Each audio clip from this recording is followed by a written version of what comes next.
децата в лятната занималния имаха предоставената възможност от читалища по света да общуват, да се опознаят, да намират нови приятели и с различни дейности да развият своето въображение, талант и способности. Да затвърдим, че чрез упражнения знанията си по български език и математика за съответния завършен клас. Проведе се състезание по математика в 3 етапа, където първо място заеха Игор и Алекс и показаха своите завидни умения с точното си смятане на задачите. Заниманията по изобразителна дейност бяха изработени средни апликации, изслушваха с акварелна тема щастливо лято, усетиха радостта от работата с цветен пясък в изработката на пясъчни рисунки. Рисуваха на асфалт с цветните вишири, декорираха съд с техниката на компаш. Състезателните игри показаха сръчност, ловкост, точност и бързина. Проведоха се и различни беседи на теми за опазване на различните растителни и животински видове. Отдели с особено внимание на значението на водата за нашата планета Земя. Особен интерес предизвика посещението на изложбата на културното и историческо наследство на България, минало, настояще и бъдеще, Националния дворец на културата. Изложените макети на различните исторически паметници, като храм-паметник Александър Невски, Рилски манастир, Боянска църква, Царевец, Трапезица, Асеновата крепост и други, възбудиха от децата интерес към историческото ни минало. В музеят Земята и хората децата се запознаха с гигантски кристали, минерали на Земята, минералите на България, скъпоценни камъни и геоложкия кът за деца и възрастни към департамента по археология. Нещо, което наскоро се случи и много бях впечатлена от таланта на децата към това да създават свои тексти и история, имаха едно предизвикателство към тях. Те сами да създадат и да представят своя интересна приказка, като към нея отбележат и нужното заглавие. Ето какво ще от тях. Малката Мия представи своята приказка Зайчето и мечето, където беше много интересно и занимателно като елемент. Сашко, бога на войната и неговия финал беше добър, доброто побеждава злото. Софи направи трите приятелки за това каква е силата на приятелство в отделни моменти, за което и благодаря. Завръщане направи Ива, завръщане и това ни трябва на всички. Тя взе първо място, защото финала на нейното представяне и на нейната история беше как едно болно момиченце успява да пребори болестта и се завръща отново при своите приятели, много ни трогна. Разходка с Ани. Представи Ани, как човек може да се разнообразява в съботно-неделните дни. Омагьосаната принцеса на голяма Кония, страшно хубав приказ и фантастичен елемент имаше в нейната приказка, за което и благодаря. Трите прасета на Роси, които обаче имаха променливи действия и променливи нищо общо с приказка, която ние сме чели. Много забавен елемент имаше там. Златният принц на Бошко, където имаше също много фантастични елементи и беше включил интересни идеи и наистина пак доброто побеждава злото. Петелът и патата на него, където имаха страхотни приключения неговите герои. Четирите мечки на Алекс, чудесно представяне и само искам да кажа, че децата сами оцениха творчеството на своите приятели. И на първо място бе приказката за връщане на Ива, за което и благодаря. Децата написаха съчинение и мечтаната ваканция, където имаше много оригинални идеи и там Софа се открои с изключително се открои системата страната на чудесата. Тоест, децата мечтаят ваканцията да бъде още по-интересна и още по-забавна.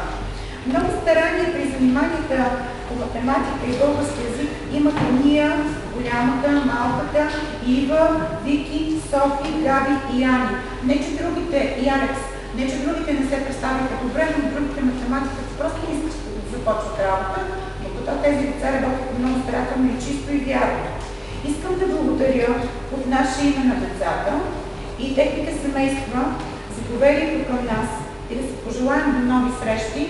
Искрено благодаря на госпожа Таня Георгиева за това ще ни предостави тази възможност децата да се срещат с нас, ние с тях и надявам се лятото да останало някакви добри спомени в тях и им пожелавам, където и отидат в оставащите месеци, август и началото на септември, да съберат вашето слънчево настроение, а сега те ще съберат своето настроение от тях към вас за добре дошли на нашия празник.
Сладки плодове и грозда златно, най-светли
имат приятели много дъще, като слънчо, вишари, слънички на вец.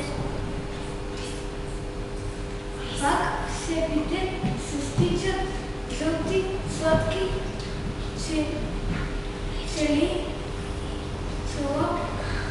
селата.